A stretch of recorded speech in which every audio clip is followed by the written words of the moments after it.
En plus de ses talents de plongeuse, elle a su faire entendre sa voix et lutter pour l'égalité des sexes dans le monde masculin du sport. Son nom est Elizabeth Ferry. Elizabeth Ferry naît en 1940 au Royaume-Uni. Son aventure avec la natation commence à ses 10 ans lorsqu'elle rejoint le Chamber Club de natation. Si ses débuts en plongeon sont difficiles, elle persévère et 6 ans plus tard, la voilà qui obtient son premier titre national. Une fois dans son élan, Elizabeth ne s'arrête plus et décroche des médailles sur médailles.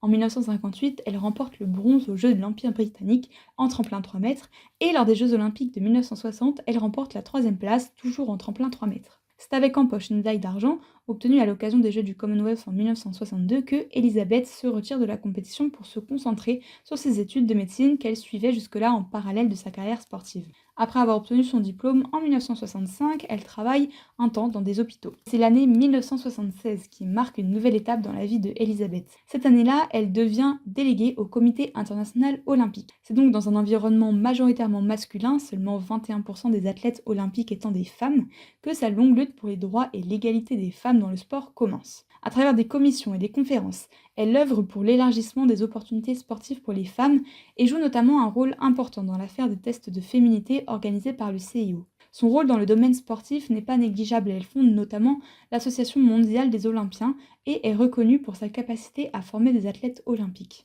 Encore aujourd'hui, elle reste dans la légende en étant la dernière Britannique à avoir remporté une médaille olympique en plongeon.